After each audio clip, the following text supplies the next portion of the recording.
नमस्ते। आज हम ब्रह्मांडीय तर्क कॉस्मोलॉजिकल आर्ग्यूमेंट के बारे में बात करेंगे और इसे थोड़ा दिलचस्प बनाने की कोशिश करेंगे। मान लीजिए आप एक सुनसान जगह पर घूम रहे हैं। अचानक आपको जमीन पर एक शानदार घड़ी मिलती है।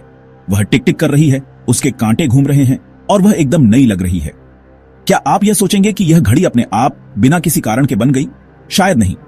आप यही सोचेंगे कि जरूर किसी ने इसे बनाया होगा, किसी कारीगर ने इसके पुर्जे जोड़े होंगे। अब इस छोटी सी घड़ी के बारे में सोचिए।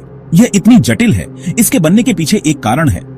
तो फिर यह पूरा विशाल ब्रह्मांड जिसमें अनगिनत तारे, ग्रह, आकाश गंगाएं हैं, क्या यह अपने आप बन गया होगा? क्या इसके बनने के पीछे कोई कारण नहीं होगा?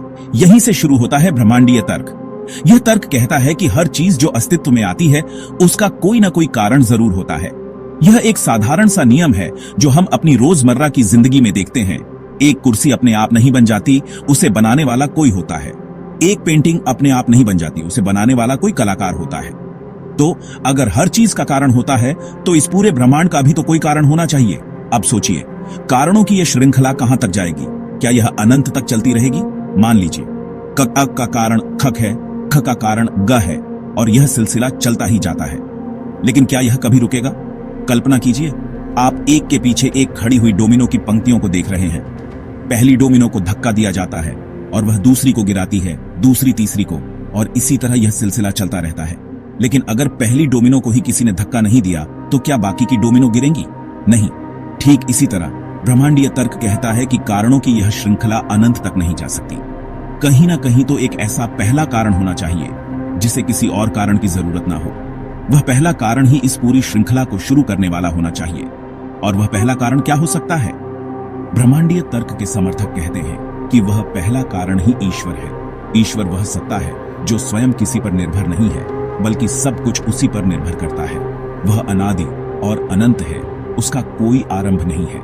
इसे एक और तरीके से समझते हैं। मान लीजिए आप एक लाइन में खड़े हुए कुछ लोगों को देख रहे हैं। हर कोई अपने आगे वाले व्यक्ति को धक्का दे रहा है। लेकिन अगर लाइन में सबसे आगे कोई व्यक्ति ही न हो तो क्या पीछे वाले लोग धक्का दे पाएंगे? नहीं। उन्हें धक्का देने के लिए सबसे आगे कोई तो होना चाहिए। इसी तरह इस ब्रह्मांड के अस्तित्व के लिए भी सबसे पहले कोई ऐसी सत्ता होनी चाहिए जो स्वयं किसी और के धक्के की मोहताज न हो। अब कुछ लोग यह सवाल उठा सकते हैं कि अगर हर चीज का कारण होता है तो ईश्वर का कारण क्या है?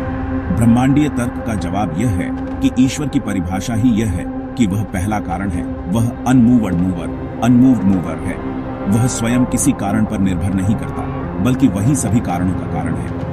यह तर्क सदियों से चला आ रहा है और इस पर बहुत बहसें हुई हैं। कुछ लोग इसे ईश्वर के अस्तित्व का एक मजबूत प्रमाण मानते हैं, जबकि कुछ लोग इसमें कमियां निकालते हैं। लेकिन चाहे आप इस तर्क से सहमत हों या न हों, यह जरूर सोचने पर मजबूर करता है कि यह ब्रह्मांड कहां से आया और इसके पीछे क्या कारण हो सकता है। यह हमें अपनी रोजमर्रा की दुनिया से ऊपर उठकर कुछ बड़े सवालों पर विचार करने के लिए प्रेरित करता है। तो ब्रह्मांडीय तर्क मूल रूप से यही कहता है कि इस ब्रह्मांड का कोई तो बनाने वाला होना चाहिए और वह बनाने वाला ही ईश्वर हो सकता है। यह एक दिलचस्प विचार है जो हमें ब्रह्मांड और अपने अस्तित्व के बारे में गहराई से सोचने का मौका देता है। उम्मीद है यह व्याख्या आपको दिलचस्प लगी होगी। चलिए इस ब्रह्मांडीय तर्क को थोड़ा और गहराई से समझते हैं और कुछ और पहलुओं पर विचार करते हैं। हमने देखा कि ब्रह्मांडीय तर्क मुख्य रूप से इस विचार पर आधारित है कि हर चीज का एक कारण होता है। अब कुछ दार्शनिकों ने इस तर्क को थोड़ा अलग तरीके से भी प्रस्तुत किया है। कालम ब्रह्मांडीय तर्क, कालम कॉस्मोलॉजिकल आर्ग्यूमेंट। यह तर्क इस बात पर जोर देता है कि ब्रह्मांड का एक आरंभ है। विज्ञान भी हमें बताता है कि ब्रह्मांड की शुरुआत लगभग 13.8 अरब साल पहले बिग बैंग से हुई थी। अगर ब्रह्मांड का एक आरंभ है तो उसका कोई कारण भी तो होना चाहिए जिसने इसे शुरू किया। कल्पना कीजिए, आप एक लाइब्रेरी में जाते हैं और वहां अनगिनत किताबें रखी हुई हैं। क्या आप यह सोचेंगे कि ये किताबें हमेशा से यहां थीं, बिना किसी ने इन्हें लिखा या जमा किया? शायद नहीं। आप यही सोचेंगे कि किसी समय पर इन किताबों को लिखा गया और यहां रखा गया।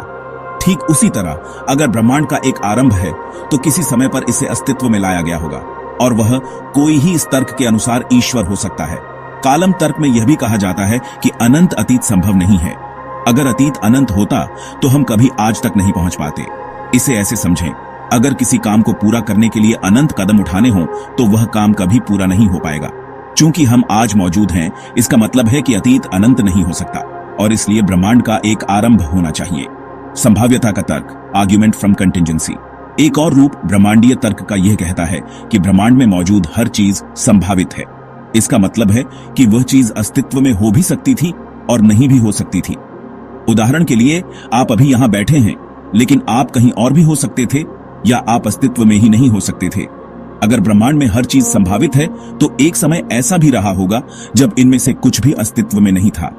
लेकिन अगर हर चीज जो अस्तित्व में है वह कभी अस्तित्व में नहीं थी, तो फिर कुछ भी अस्तित्व में कैसे आ गया? इस तर्क के अनुसार एक ऐसी सत्ता होनी चाहिए जो आवश्यक हो। इसका मतलब है कि वह सत्ता हमेशा से है और हमेशा रहेगी, और उसका अस्तित्व किसी और चीज पर निर्भर नहीं करता। वह आवश्यक सत्ता ही उन सभी संभावित चीजों के अस्तित्व का कारण बन सकती है जिन्हें हम ब्रह्मांड में देखते हैं। और यह आवश्यक सत्ता अक्सर ईश्वर से जुड़ी जाती है। कुछ संभावित आपत्तियां, सम पोटेंशियल ऑब्जेक्शंस। अब यह भी जान लेना जरूरी है कि ब्रह्मांडीय तर्क की आलोचना भी की जाती है। कुछ लोग यह सवाल उठाते हैं कि अगर हर चीज का कारण होता है तो ईश्वर का कारण क्या है?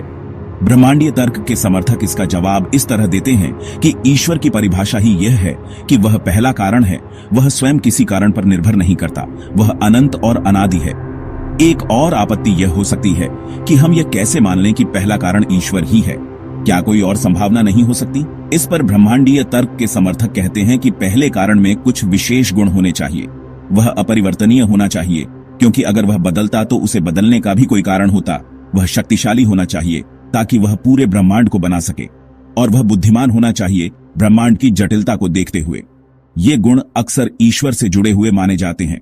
कुछ लोग यह भी तर्क देते हैं कि शायद कारणों की श्रृंखला अनंत तक चलती रहे, लेकिन जैसा कि हमने डोमिनो के उदाहरण में देखा, एक अनंत श्रृंखला बिना किसी पहले धक्के के शुरू नहीं हो सकती।